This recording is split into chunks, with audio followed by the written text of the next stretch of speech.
Hello dear friends, आज हमें घटनासार current wars की 2021-22 में पार्ट 14 पढ़ना है। पिछले सभी पार्ट्स का लिंक डिस्क्रिप्शन बॉक्स में दिया गया है। इसके साथ घटनासार की पीडीएफ डाउनलोड करने के लिए आप ज्वाइन करेंगे टेलीग्राम चैनल, जिसका लिंक आपको डिस्क्रिप्शन बॉक्स में मिल जाएगा। तो चलिए आज के सेशन को शुरू करते हैं। पहला टॉपिक है हथियारों के व्यापार पर सिप्री रिपोर्ट 2021। सिप्री अर्थात Stockholm International Peace Research institute.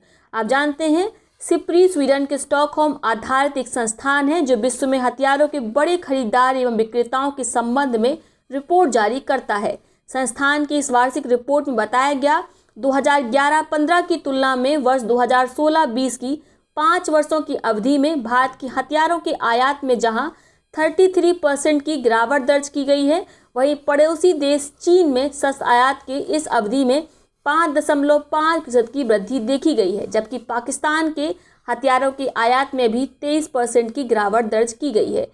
तो भारत में कितने परसेंट की गिरावट दर्ज की गई है हथियारों के आयात के संबंध में? तो आपका उत्तर होगा 33%। ठीक है, पाकिस्तान में भी गिरावट देखी गई है 23% की, जबकि चाइना में वृद्धि देखी गई है 5.5% की। अब बात करेंगे हथियारों के 5 बड़े आयातक देशों के बारे में। किस अवधि के? 2016-20 की अवधि के। ठीक है, सबसे बड़ा जो आयातक देश है वह सऊदी अरब है। दूसरे नंबर पर प्यारा भारत है, फिर है मिस्र, ऑस्ट्रेलिया और चाइना। तो याद रखना है विश्व का सबसे बड़ा आयातक देश सऊदी अरब है, दूसरे नंबर पर हम हैं यानी भारत है। रिपोर्ट में इस अवधि यानी 2016-20 में हथियारों के 5 बड़े निर्यातक देशों को भी सूचीबद्ध किया गया है, जिसमें पहले नंबर पर है अमेरिका। अमेरिका विश्व का सबसे बड़ा हथियारों का निर्यातक देश है। दूसरे नंबर पर रशिया है, तीसरे नंबर पर है फ्रांस, चौथे नंबर पर है जर्मनी और 5वें नंबर पर है चीन। तो आप देख पा रहे हैं आयात और निर्यात दोनों ही मामलों में चाइना 5वें पायदान पर है। इसके साथ हमने अभी पढ़ा कि हथियारों का सबसे बड़ा आयातक देश कौन सा है? सऊदी अरब है। ठीक है, और वैश्विक आयात का यह 11% आयात करता है। वहीं भारत इस मामले में दूसरे पायदान पर है। और भारत वैश्विक आयात का कितने प्रतिशत हथियार आयात करता है? तो आपका उत्तर होगा 9.5%। ये सब आपको याद रखना है, याद रहेगा ना? आगे बात करते हैं। ये महत्वपूर्ण, इसको लगा लीजिए। 2016-20 के दौरान भारत को हथियारों की आपूर्ति करने वाले पहले 3 देश कौन से हैं? रशिया है, फिर फ्रांस है, इजराइल है। यानी भारत में जो हथियारों की आपूर्ति होती है, भारत सबसे ज़्यादा हथियार किससे खरीदता है? तो सबसे ज़्यादा हम हथियार खरीदते हैं रशिया से। कितना परसेंट? टोटल जो हमारी खरीदारी होती है उसका 49% हम खरीदते हैं रूस से। ठीक है, फ्रांस से 18% और वहीं इजराइल से 13%। ठीक है, रिपोर्ट के अनुसार 2019-20 के दौरान चीन विश्व में हथियारों का 5वां बड़ा आयातक देश है और निर्यातक देश भी 5वां सबसे बड़ा है। इस अवधि में हथियारों के कुल जो वैश्विक आयात है उसका 4.7% चीन के द्वारा आयात किया गया है। ठीक है, और हमने कितना आयात किया है? 9.5%। वहीं पाकिस्तान के बारे में हमने अभी पढ़ा कि पाकिस्तान हथियारों का विश्व का 10वां सबसे बड़ा आयातक देश है। कुल वैश्विक आयात में उसका जो शेयर बनता है वह कितना बनता है? 2.7%। क्लियर हो गया? आगे बात करेंगे। वर्ष 2016-20 के 5 वर्षों की अवधि में विश्व के हथियारों के कुल निर्यात में सर्वाधिक 37% का योगदान अमेरिका का रहा है। तो हमने अभी पढ़ा कि विश्व के सबसे बड़े हथियारों के 5 जो निर्यातक देश हैं वह कौन कौन से हैं? अमेरिका, ठीक है, रूस, फ्रांस और उसके बाद चौथा देश कौन सा था? जर्मनी, फिर चाइना। तो कुल जो निर्यात होता है, वैश्विक निर्यात होता है, उसमें 37% जो योगदान है वह अमेरिका का है, 20% रशिया का है और बाकी का 8.2% फ्रांस का है। ठीक है, क्लियर हो गया? ये आपको मोटा मोटा याद रहेगा तो बढ़िया है। इस अवधि में 2016-20 में रूस ने अपने हथियारों के कुल निर्यात का 23% किसको निर्यात किया है? भारत को किया है। ठीक है, और भारत के कुल निर्यात में रशिया के इस निर्यात का हिस्सा कितना है? हमने अभी पढ़ा 49%। ठीक है, और रशिया के हथियारों के कुल निर्यात में ये कितना है? 23% है। जबकि चाइना को रशिया ने 18% और अल्जीरिया को 15% भाग निर्यात किया है हथियारों का। बात करें कि चीनी हथियारों का सबसे बड़ा खरीदार कौन है, तो एक ही देश आप समझ सकते हैं जो उसका गुलाम है, ये है पाकिस्तान। ठीक है, इसने कुल मिलाकर 38%, ठीक है, 38% भाग का आयात किया है। हम बात कर रहे हैं चीनी हथियारों के बारे में। आयात के मामले में दूसरे नंबर पर बांग्लादेश है 17%। ठीक है, अल्जीरिया ने 8.2% ठीक है, क्या किया है, चाइना के हथियारों का आयात किया है या चाइना ने उसको निर्यात किया है। क्लियर हो गया। तो ये हमने विस्तार से सिपरी रिपोर्ट पढ़ ली, परीक्षा के लिहाज से महत्वपूर्ण है, तो आपको सब कुछ याद रखना है। आगे बात करते हैं विश्व खुशहाली सूचकांक 2020 के बारे में। यह किसके द्वारा जारी किया जाता है? यह जारी किया गया है UNSDSN के द्वारा, संयुक्त राष्ट्र सतत विकास समाधान नेटवर्क के द्वारा, United nation sustainable development solution network के द्वारा। ठीक है, सूचकांक 2020 का है, लेकिन रिपोर्ट चूंकि 2021 में आई है, इसलिए रिपोर्ट क्या है, वैश्विक खुशहाली सूचकांक रिपोर्ट 2021। तो कंफ्यूज नहीं होना है। साथ में याद रखेंगे 20 मार्च को होता है वर्ल्ड हैप्पीनेस डे। कब होता है? 20 मार्च को। इस वर्ष की थीम क्या है? Happiness for all for ever. याद रखेंगे, happiness for all for ever ये थीम है।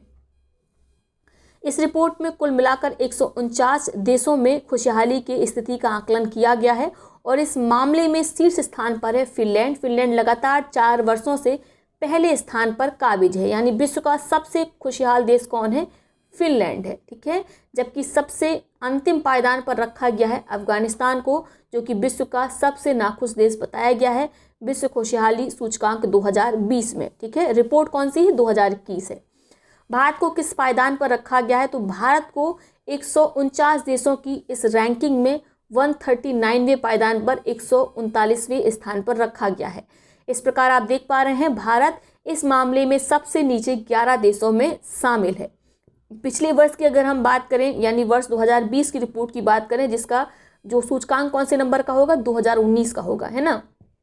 इसमें बताया गया कि भारत को सबसे निचले 10 देशों में रखा गया था। भारत का स्थान 144वां था। ठीक है, यानी पिछले वर्ष की रिपोर्ट में भारत का स्थान कौन सा था? 144वां था। वर्ष 2020 की रिपोर्ट की बात कर रहे हैं। वही 2019 में भारत का स्थान कौन सा था? 140 था। ठीक है, पिछले वर्ष 144, अभी कितना है? 139 है। 2019 में 140वां था, 2018 में 133वां था। तो कई बार पिछले वर्षों की रैंकिंग भी पूछ ली जाती है, आपको वो भी याद रखनी है।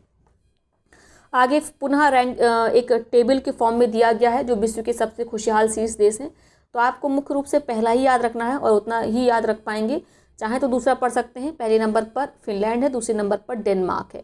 हाँ, कुछ अन्य देशों की स्थिति जरूर देख लेते हैं। जैसे जर्मनी को इस इंडेक्स में 13वें पायदान पर रखा गया है, यूनाइटेड किंगडम को 17वें पायदान पर रखा गया, अमेरिका को 19वें और जापान को 56वें पायदान पर रखा गया। तो अमेरिका कौन से नंबर पर है? 19वें। और अमेरिका से बेहतर स्थिति कहाँ पर है? यूके में है, ब्रिटेन में है, यूनाइटेड किंगडम में है। क्लियर हो गया? ठीक है, और ये हैं सबसे निम्नतम स्थान वाले देश, यानी सबसे नाखुश देश। तो पहले नंबर पर नाखुश देश है अफगानिस्तान, दूसरे नंबर पर है जिम्बाब्वे। अब बात कर लेते हैं भारत के पड़ोसी देशों की। ठीक है, महत्वपूर्ण है, भारत के पड़ोसी देशों की रैंकिंग आपको याद रखनी है, मोटी मोटी तौर पर याद रखेंगे। चाइना सबसे खुशहाल देश है भारत के पड़ोसी देशों में, इसको 84th रैंक मिली है, नेपाल 87, बांग्लादेश 101 और पाकिस्तान 105। आप देख पा रहे हैं खुशहाली में पाकिस्तान को 105वें पायदान पर रखा गया है। पता नहीं किस बात की खुशहाली है। और भारत को इस मामले में 139वें पायदान पर रखा गया है, म्यांमार को 126वें, श्रीलंका को 129वें। बात करेंगे ब्रिक्स देशों के बारे में, तो ब्रिक्स देशों में भी भारत की स्थिति सबसे खराब है। भारत को अंतिम पायदान पर रखा गया है। पहले नंबर पर ब्राज़ील है, ठीक है, 35वें नंबर पर, यानी ब्रिक्स देशों में सबसे अच्छी स्थिति किसकी है? ब्राज़ील की है। रसिया को 76वें पायदान पर रखा गया है। चाइना को हमने अभी ऊपर पढ़ा, 84वें पायदान पर रखा गया है। ब्रिक्स में ये तीसरे नंबर का खुशहाल देश है, जबकि पड़ोसी देशों में, भारत के पड़ोसी देशों में इसकी स्थिति सबसे बेहतर है। ठीक है, क्लियर हो गया? तो ये हमने विस्तार से पढ़ लिया विश्व खुशहाली सूचकांक। अब बात करेंगे अंतर्राष्ट्रीय बौद्धिक संपदा सूचकांक 2021 के बारे में। तो ये किसके द्वारा जारी किया था? या जारी किया था GIPC के द्वारा, यूएस चैम्बर्स ऑफ कॉमर्स के ग्लोबल इनोवेशन पॉलिसी सेंटर के द्वारा। 2021 का जो ये सूचकांक है, यह इस क्रम में 9वां संस्करण है, याद रहेगा। ठीक है, इस वर्ष की जो रिपोर्ट जारी की गई उसकी थीम क्या है? रिकवरी थ्रू इंजेनिटी, ये थीम है। संयुक्त राज्य अमेरिका को इस रिपोर्ट में पहले पायदान पर रखा गया है, दूसरे पायदान पर यूनाइटेड किंगडम को रखा गया है, जर्मनी को रखा गया है तीसरे पायदान पर। ठीक है, अंतिम पायदान पर किसे रखा गया है? वेनेजुएला को रखा गया है। वेनेजुएला का स्थान 53वां है। तो कुल मिलाकर 53 जो वैश्विक अर्थव्यवस्थाएं हैं उन्हें रैंकिंग दी गई थी और 53वें पायदान पर वेनेजुएला को रखा गया है। और मजे की बात यह है, जो भारत का पड़ोसी देश पाकिस्तान है, इसे भी अंतिम दूसरे पायदान पर रखा गया, यानी 52वीं रैंक किसकी है? पाकिस्तान की है। याद रहेगा, भारत को इस मामले में 40वें पायदान पर रखा गया है। ठीक है, भारत की रैंक कितनी है? 40वीं है। पिछले वर्ष 2020 की जो रैंकिंग थी, जो सूचकांक था, पिछले वर्ष भी भारत का स्थान कितना था? 40वां ही था, 48 भी था, यानी पिछले वर्ष भी हम 40वें पायदान पर थे अंतर्राष्ट्रीय बौद्धिक संपदा सूचकांक में। इस वर्ष भी 40वें पायदान पर हैं। 2019 में हमारी रैंक 36वीं थी। ठीक है, क्लियर हो गया। अब बात करते हैं हम ग्लोबल विंड रिपोर्ट 2021 के बारे में। इंपॉर्टेंट है, यह रिपोर्ट किसके द्वारा प्रस्तुत की गई है? तो यह प्रकाशित की गई है ग्लोबल विंड एनर्जी काउंसिल के द्वारा। ठीक है, इस रिपोर्ट का नाम क्या है? Global wind report 2021।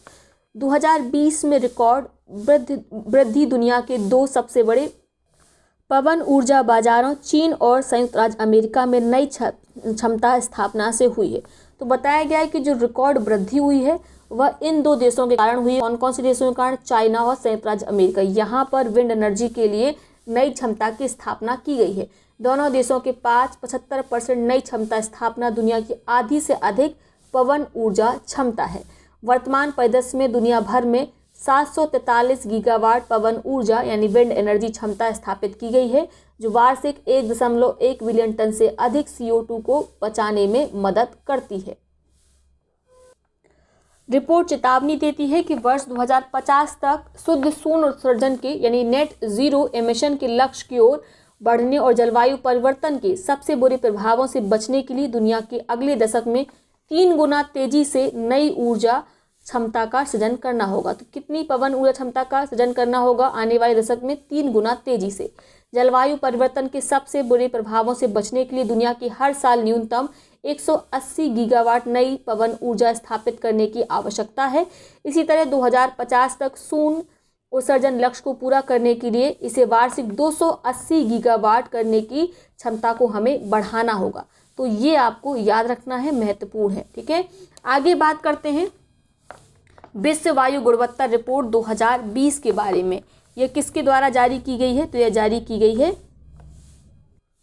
स्विस वायु गुणवत्ता प्रौद्योगिकी company IT company IQ air के द्वारा। ठीक है, वैश्विक शहरों की रैंकिंग में 106 देशों पर यह रिपोर्ट जारी की गई है। 106 देशों के PM 2.5 पर यह आधारित रिपोर्ट है। इस रिपोर्ट में भारत की राजधानी नई दिल्ली को दुनिया का सबसे प्रदूषित राजधानी शहर बताया गया। याद रखना है, ये सबसे प्रदूषित कैपिटल सिटी है। क्लियर हो गया? ठीक है, हालांकि भारत ने 2020 में अपने औसत वार्षिक PM 2.5 PM यानी पार्टिकुलेट मैटर के स्तर में 2019 की तुलना में काफ़ी अधिक सुधार किया है। भारत दुनिया के भर के 30 सबसे प्रदूषित शहरों में भारत के 22 शहर शामिल हैं। ये आपको याद रखना है। दुनिया भर के 30 शहरों की सूची बनाई गई और उसमें देखा गया कि भारत के 22 शहर इसमें शामिल हैं, यानी सबसे प्रदूषण कहाँ पर है? भारत में ही है। ठीक है, इससे ये लगभग आइडिया लगता है। रिपोर्ट के अनुसार चीन के होतान शहर को सबसे प्रदूषित शहर बताया गया है। दूसरे नंबर पर उत्तर प्रदेश के गाजियाबाद को रखा गया। तो उत्तर प्रदेश इसी तरह की चीज़ों में आगे रहता है और उत्तर प्रदेश का गाजियाबाद तो विश्व में दूसरे नंबर पर पहुंच गया प्रदूषण के मामले में। पहले नंबर पर चाइना का होतन शहर है, याद रहेगा। ठीक है, शीर्ष 10 प्रदूषित शहरों की सूची में 8 भारतीय देश हैं। टॉप अगर हम देखें सबसे प्रदूषित शहरों की सूची बनाए तो उसमें से 8 शहर तो भारत के निकलेंगे। कौन कौन से शहर हैं इनको ज़रूर से ज़रूर याद रखना है। रट्टा मारिए, मैपिंग करिए, कुछ करिए, पर इसे आपको याद रखना है। बुलंदशहर, ठीक है, ये तीसरे नंबर पर है। फिर आपका विसरख जलालपुर चौथे नंबर पर है। भिवाड़ी 5वें नंबर पर है। नोएडा 6, ग्रेटर नोएडा 7वें। ठीक है, नोएडा अगर आ गया तो ग्रेटर नोएडा क्यों पीछे रहेगा। कानपुर 8वें, लखनऊ 9वें, दिल्ली 10वें। तो उत्तर प्रदेश के शहरों को खासकर याद रखेंगे। लखनऊ, ग्रेटर नोएडा, ठीक है, बुलंदशहर, इन सब की रैंकिंग आपको याद रखनी है, परीक्षा के लिहाज से महत्वपूर्ण है। प्रदूषित राजधानी शहरों में ढाका दूसरे स्थान पर है। पहले स्थान पर कौन है? दिल्ली है। उलान बटोर जो कि मंगोलिया की राजधानी है, ये तीसरे नंबर पर है। और काबुल चौथे नंबर पर है। फिर आपका कतर, जो कि कतर की राजधानी दोहा, जो वो कौन से नंबर पर है? 5वें नंबर पर है। तो याद रखेंगे। अब बात करते हैं पुर्तगाल में दुनिया के सबसे लंबे पैदल यात्री पुल का हाल ही में उद्घाटन किया गया। तो पुर्तगाल में बना दुनिया का सबसे लंबा पैदल यात्री सस्पेंशन पुल का अनावरण कब किया गया? 2 मई 2021 को। ठीक है। 516 मीटर लंबे इस पुल का नाम रखा गया है 516 अरोका। बहुत बढ़िया है, नाम में ही इसकी लंबाई भी लिखी गई है, तो याद रखना आसान रहेगा। कहाँ पर खोला गया है, याद रखेंगे पुर्तगाल में। अरोका ब्रिज से पूर्व दुनिया का सबसे लंबा पैदल चलने वालों के लिए जो सस्पेंशन ब्रिज था वह जापान में था। उसका नाम था कोकोनायूम ब्रिज, 390 मीटर था। तो इसको भी आपको याद रखना है। आगे बात करते हैं, अगला टॉपिक देखते हैं क्या है। नेक्स्ट हमारा टॉपिक है global prime residential index 2021। London स्थित संपत्ति सलाहकार फर्म नाइट फ्रैंक द्वारा 6 मई 2021 को जारी ग्लोबल प्राइम रेजिडेंशियल इंडेक्स 2021 में वैश्विक अनुसंधान नेटवर्क का उपयोग करके दुनिया के 45 सबसे अधिक शहरों में स्थानीय मुद्रा में प्रमुख आवासीय कीमतों में एक मूल्यांकन आधारित सूचकांक देखा गया। यानी कि जो 45 शहरों की इसमें सूची बनाई गई, उसमें देखा गया कि कौन से शहर में जो आवास यानी जो रहने का स्थान है उसमें प्राइस में कितनी बढ़ोतरी हुई है या कितनी गिरावट आई है। ठीक है, तो सबसे पहले नंबर पर किसे रखा गया है, शेंजेन को रखा गया है, चाइना का। यहाँ पर शीर्ष वृद्धि हुई है कितने परसेंट की, 18.9% की। फिर से चाइना का दूसरा है संघाई, ये दूसरे नंबर पर है, तो याद रहेगा। ठीक है, इंडेक्स में कौन कौन से भारतीय शहर शामिल हैं, तो इंडेक्स में भारत के 2 शहरों को शामिल किया गया है। 32वें पायदान पर रखा गया है दिल्ली को और 36वें पायदान पर रखा गया है मुंबई को, जबकि बेंगलुरु पहले तिमाही में 4 स्थान नीचे खिसक कर 40वें स्थान पर पहुंच गया है। इस तरह भारत के शीर्ष संपत्ति बाजारों में प्रमुख आवासीय कीमतों में मामूली गिरावट देखी गई है। क्लियर हो गया, याद रखना है।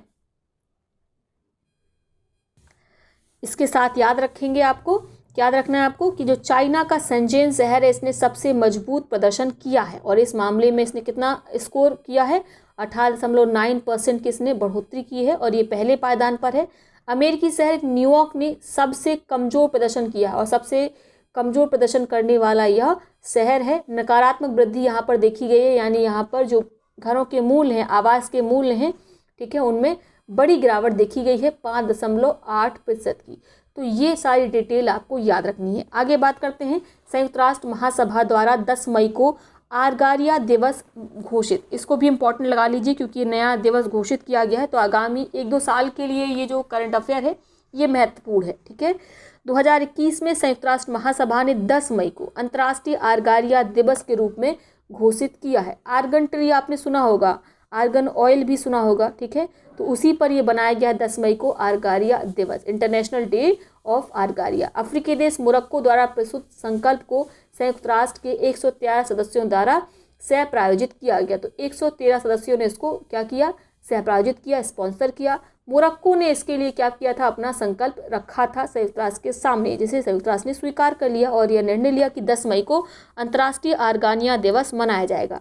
आर्गन ट्री देश के दक्षिण पश्चिम में मोरक्को के उप सहारा क्षेत्र की देसी प्रजाति है जो शुष्क और अशुष्क क्षेत्रों में उगती है। तो इस तरह से विकल्प जब आते हैं, इस तरह के प्रश्न आते हैं जिनमें कथन कई सारे दिए रहते हैं, स्टेटमेंट वाले प्रश्न होते हैं, तो यहीं से स्टेटमेंट पिक किए जाते हैं। यह क्या है, बहुउद्देशीय वृक्ष है जो आय सृजन का समर्थन करता है, लचीलापन बढ़ाता है, जलवायु अनुकूलन में सुधार करता है। याद रखेंगे, ठीक है। किसने संकल्प पारित किया, इसके संकल्प रखा गया है मोरक्को के द्वारा, ठीक है, और 10 मई को अंतर्राष्ट्रीय आर्गानिया दिवस मनाया जाएगा। आगे बात करते हैं, वर्ष 2023 मोटे अनाजों के लिए अंतर्राष्ट्रीय वर्ष, इसको भी इम्पोर्टेंट टिक करिए। संयुक्त राष्ट्र संघ ने वर्ष 2023 को मोटे अनाजों का अंतर्राष्ट्रीय वर्ष, इंटरनेशनल ईयर ऑफ मिलेट्स घोषित किया है। इसके लिए भारत द्वारा लाए गए वह 70 देशों द्वारा समर्थित प्रस्ताव को ध्वनि मत से संयुक्त राष्ट्र महासभा यूएन जनरल असेंबली में मार्च 2021 में स्वीकार किया गया। तो वर्ष 2023 को इंटरनेशनल ईयर ऑफ मिलेट के रूप में मनाया जाए, इस संबंध में संकल्प जो है वो किसने रखा था, भारत ने रखा था और 70 देशों ने इसमें समर्थन दिया। इसके बाद संयुक्त राष्ट्र महासभा ने कहा कि ठीक है, 2023 को हम मोटे अनाजों का अंतर्राष्ट्रीय वर्ष मनाएंगे। ठीक है, मोटे अनाज में आप जानते हैं ज्वार, बाजरा, रागी, कुटकी, कोदो, सावा आते हैं। ठीक है, इंपॉर्टेंट है, सावा के चावल शायद आपने खाए भी हों। आगे बात करते हैं, WHO ने 30 जनवरी को विश्व NTD दिवस के रूप में मान्यता दी। ठीक है, महत्वपूर्ण है, इसको आपको याद रखना है। हाल ही में 74वीं विश्व स्वास्थ्य सभा वर्ल्ड हेल्थ असेंबली ने 30 जनवरी को विश्व उपेक्षित उष्णकटिबंधीय रोग दिवस वर्ल्ड NTD के रूप में मनाने का निर्णय किया है। उन देशों के लिए जहां उपेक्षित उष्णकटिबंधीय रोग प्रचलित हैं, वहां भागीदारों के वैश्विक समुदाय के लिए यह एक नई सुबह के जैसा है। तो 30 जनवरी को मनाया जाएगा वर्ल्ड एनटीडी डे, विश्व उपेक्षित उष्णकटिबंधीय रोग दिवस। आगे बात करते हैं पारिस्थितिकी तंत्र की बहाली पर संयुक्त राष्ट्र दशक।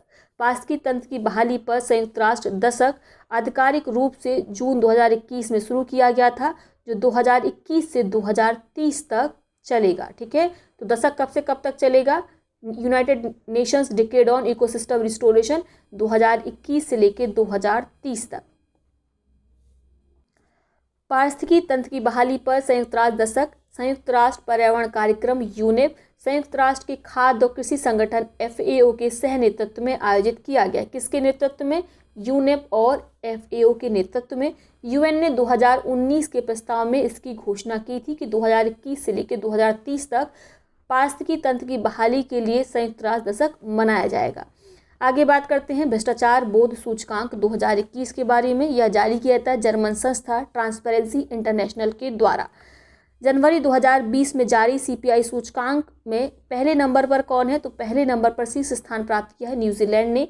वहीं अफ्रीकी देश सोमालिया को भ्रष्टाचार के मामले में अंतिम पायदान पर रखा गया है।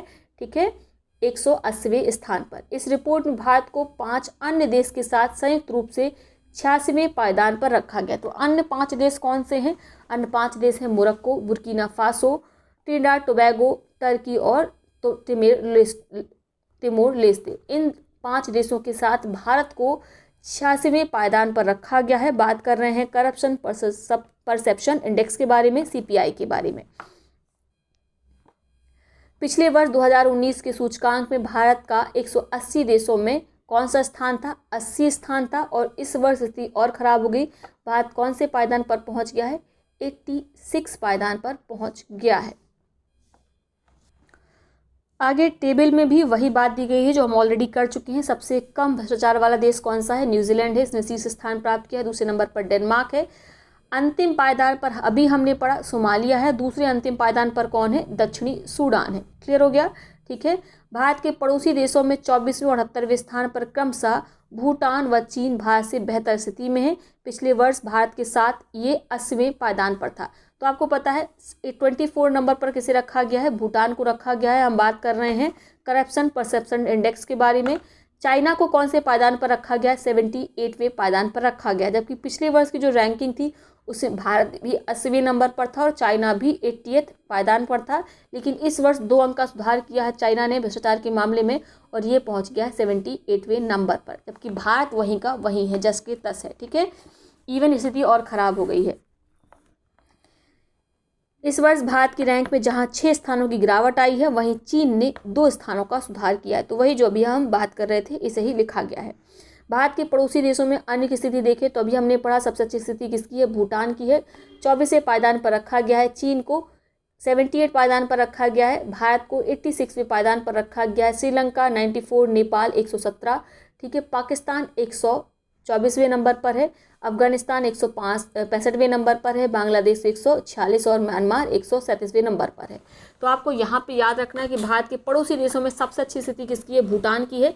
चाइना की रैंक याद रखनी है 78 है, क्योंकि पिछले वर्ष हम और चाइना एक ही रैंक को शेयर कर रहे थे, लेकिन चाइना अब हमसे बहुत बेहतर हो गया। हमने अपनी स्थिति और ख़राब कर ली। चाइना ने सुधार किया है 2 पायदान का, हम और 6 पायदान नीचे आ गए हैं। ठीक है, याद रखेंगे। साथ में पाकिस्तान की रैंक याद रखेंगे 124 भी है। अंतिम पायदान पर भारत के किस पड़ोसी देश को रखा गया? तो अफगानिस्तान को रखा गया, 165वीं रैंक है। बात करेंगे ब्रिक्स देशों की, तो ब्रिक्स देशों की स्थिति ब्राज़ील व रूस से बेहतर है भारत की स्थिति। ठीक है, ब्रिक्स देशों में भारत का स्थान जहां 86वां है, वही 69वें स्थान पर दक्षिणी अफ्रीका, 78 पायदान पर चीन भारत से बेहतर हैं।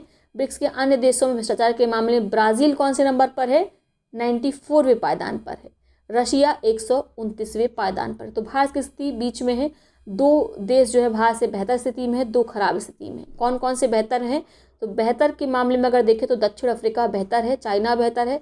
खराब देखें तो ब्राज़ील और रशिया है। क्लियर हो गया? ठीक है, अब बात करेंगे परमाणु हथियारों के प्रतिबंध के संबंध में संधि प्रभावी हुई। तो काफ़ी पुराना करंट अफेयर है, ऑलरेडी आप इससे परिचित होंगे। परमाणु शक्तियों द्वारा अस्वीकार किए जाने के बावजूद परमाणु हथियारों को प्रतिबंधित करने के लिए जुलाई 2017 में स्वीकार की गई संयुक्त राष्ट्र संघ की परमाणु प्रतिबंध संधि treaty on the prohibition of nuclear weapons TPNW इसे शॉर्ट में कहते हैं 22 जनवरी 2021 को प्रभावी होगी। तो ये डेट महत्वपूर्ण है, ठीक है, आगामी 5-6 सालों के लिए ये इम्पॉर्टेंट रहेगा, ठीक है। अब ये GS का प्रश्न बन जाएगा। तो 22 जनवरी 2021 को treaty on the prohibition of nuclear weapon प्रभावी हुई। जुलाई 2017 में संयुक्त राष्ट्र महासभा द्वारा पारित संधि के पक्ष में 122 देशों ने पक्ष में वोट किया था और विपक्ष में एक देश ने वोट किया था, नीदरलैंड ने, ठीक है, जबकि एक देश सिंगापुर ने मतदान का बहिष्कार किया था।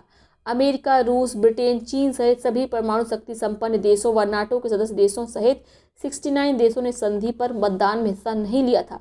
भारत ने भी कभी भी इसमें हस्ताक्षर करने का समर्थन नहीं किया है, न ही भागीदारी में भारत ने हिस्सा लिया है। क्लियर हो गया, ठीक है।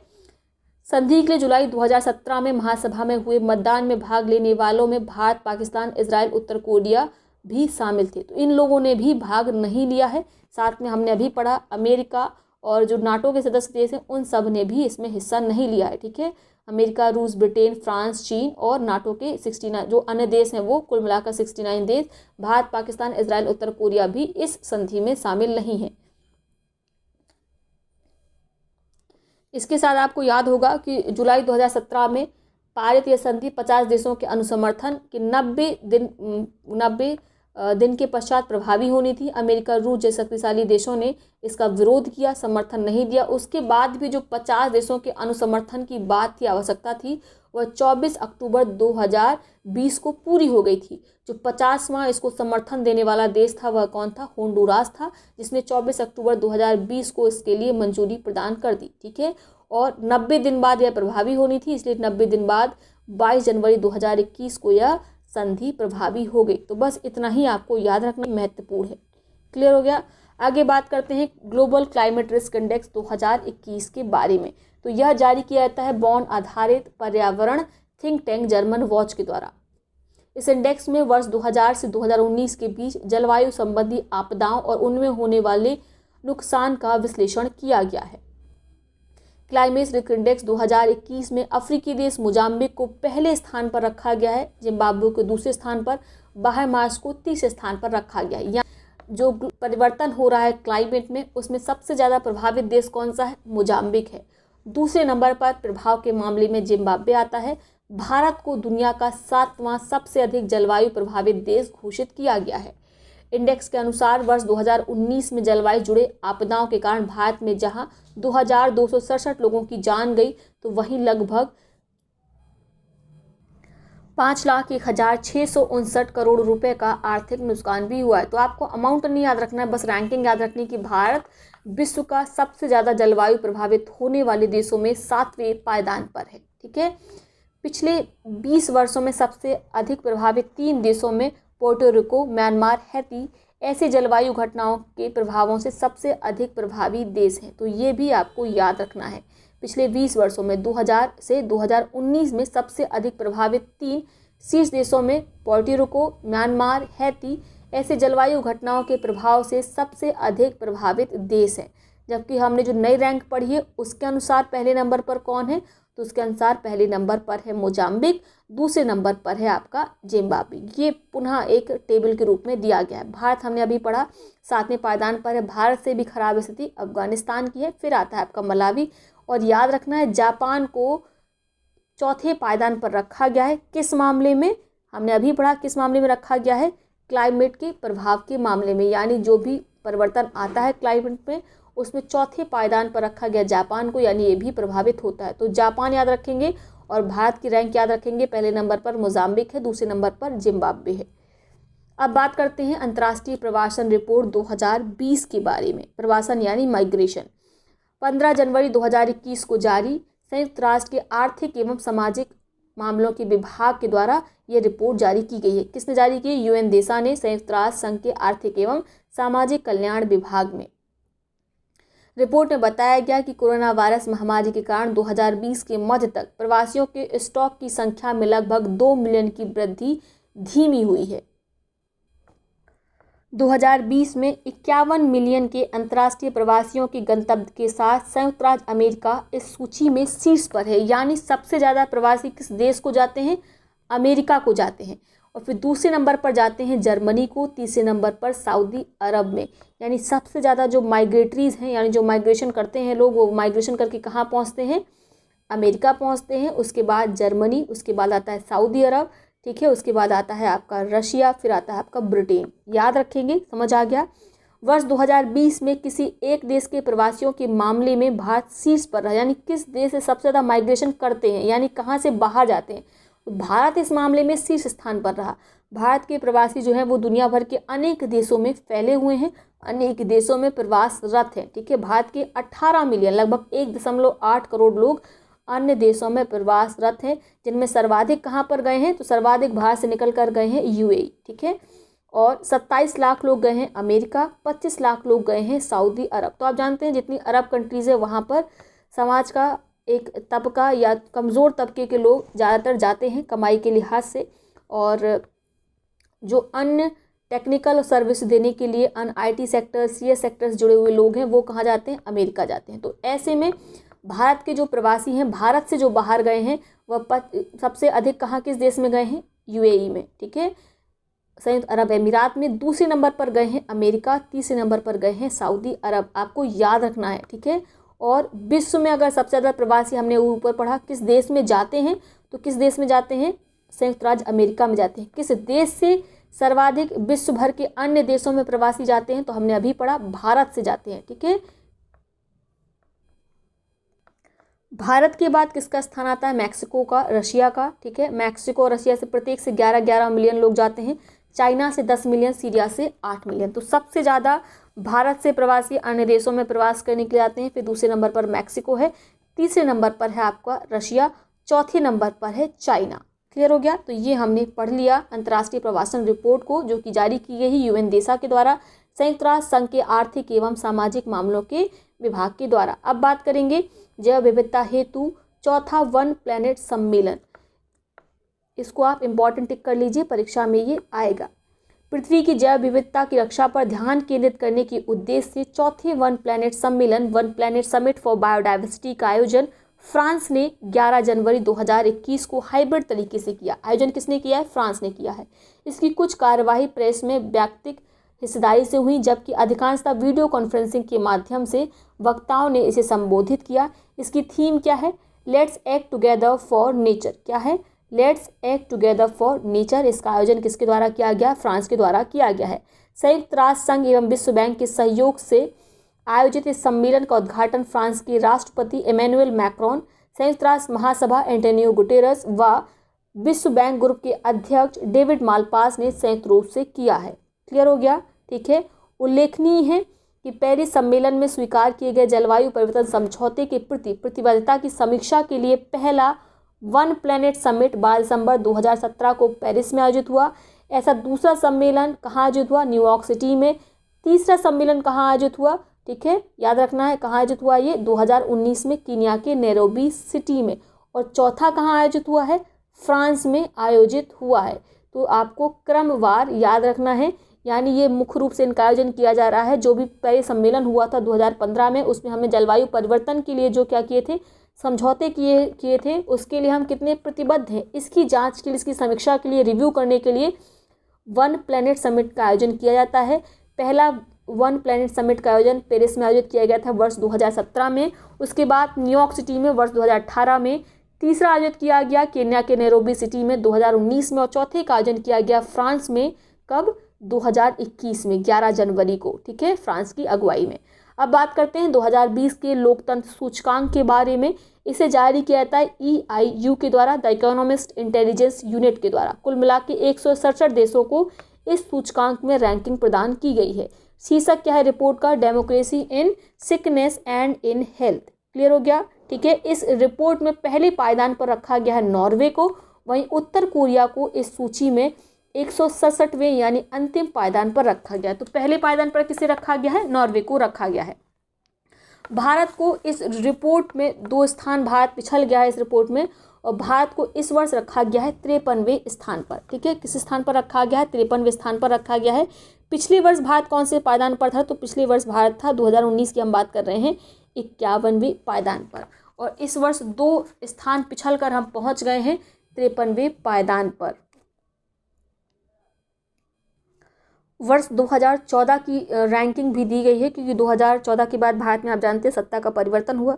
सत्ता का क्या है, सरकार का परिवर्तन कहेंगे, सरकार का परिवर्तन हुआ, ठीक है। उसके पहले कांग्रेस की अगुवाई में भारत की सरकार थी, अब बीजेपी की अगुवाई में है। और 2014 में इस सूचकांक में जो भारत का स्थान था वह 27 था। उसके बाद से लगातार गिरावट देख रहे हैं और अब हम गिरकर पहुंच गए हैं 53वें पायदान पर, ठीक है।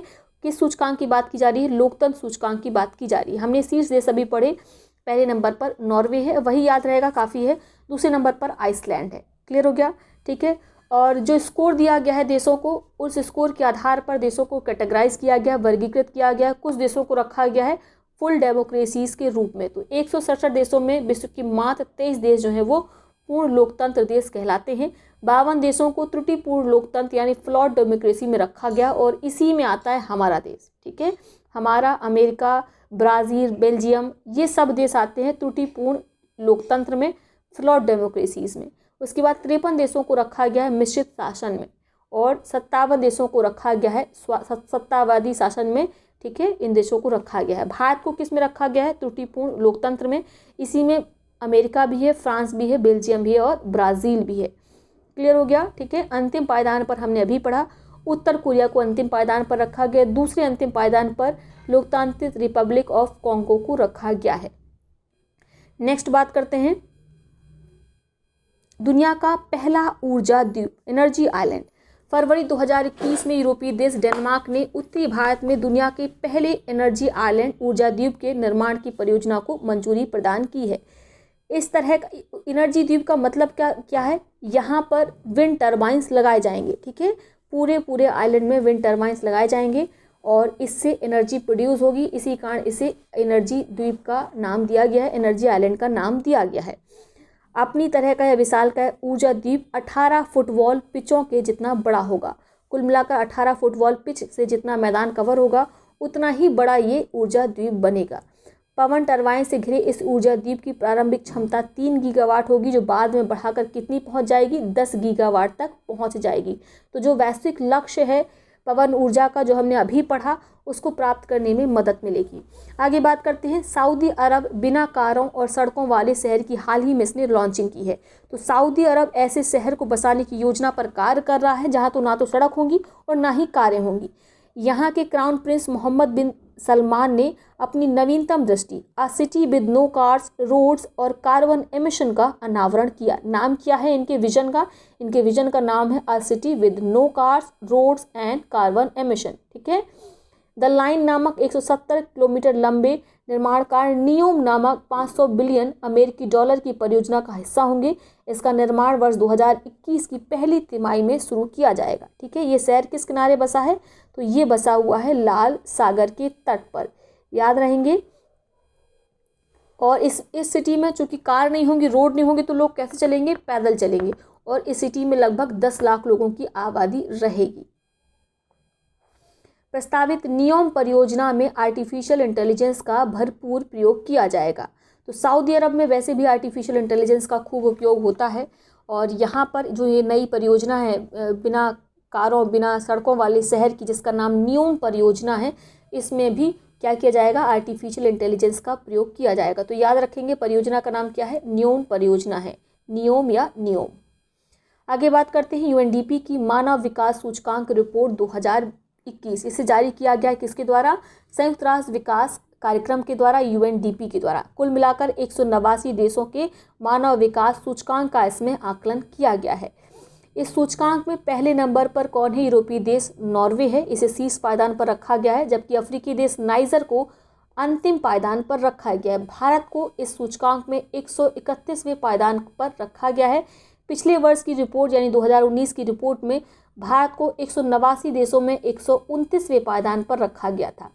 वहीं 2018 में 189 देशों में भारत को 130वें पायदान पर रखा गया था। वर्ष 2017 की रिपोर्ट में 188 देशों की रैंकिंग में 131वें पायदान पर रखा गया था। इस वर्ष यानी 2017 में भी हम 131वें नंबर पर थे, और 2020 की यूएनडीपी की मानव विकास सूचकांक रिपोर्ट में भी 131वें पायदान पर हैं। पिछले वर्ष का जरूर याद रखना है, पिछले वर्ष यानी 2019 की हम बात कर रहे हैं, उसमें हम 129वें पायदान पर थे। 2 स्थान हमने गिरावट दर्ज की है और हम 129वें से पहुंच गए हैं 131वें पायदान पर। क्लियर हो गया इतना? आगे बात करते हैं।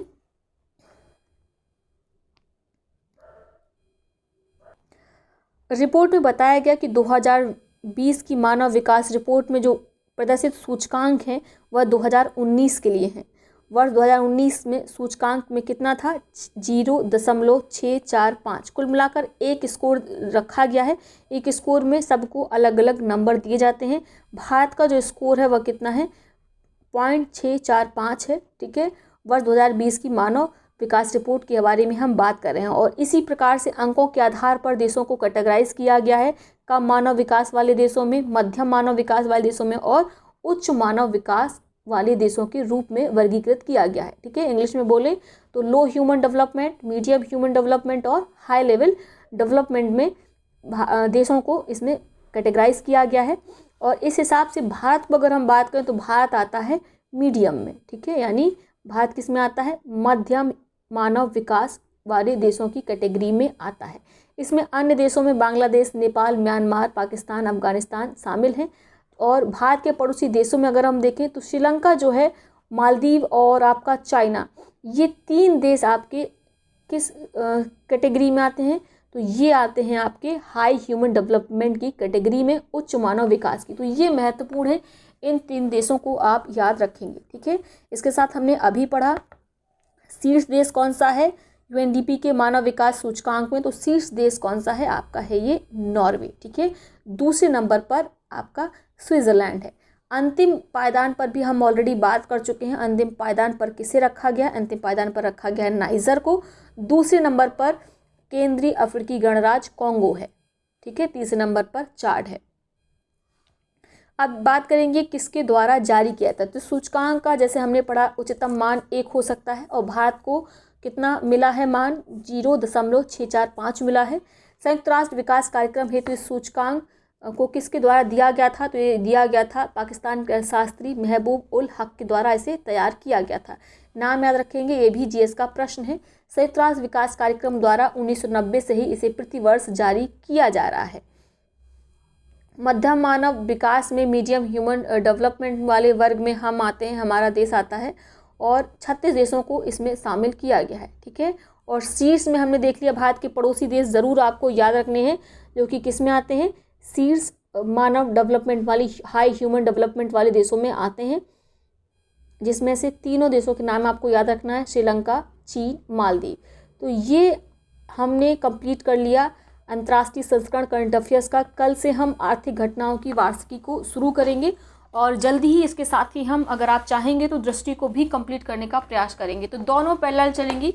किसी दिन घटनासार का वीडियो आएगा तो किसी दिन दृष्टि का वीडियो आएगा और इसे बहुत जल्दी विदिन 1 सप्ताह के अंदर कंप्लीट कर दिया जाएगा। ठीक है, रोज़ कम से कम 2 वीडियो इसके अपलोड होंगे। आज केवल एक ही किया जा रहा है।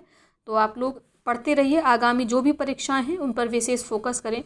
जो कमी यूपीपीसीएस में रह गई थी उसमें सुधार लाने का प्रयास करिए और शेष हम बात करेंगे अन्य वीडियो में। तो चलिए कल मिलते हैं, तब तक के लिए बहुत बहुत धन्यवाद।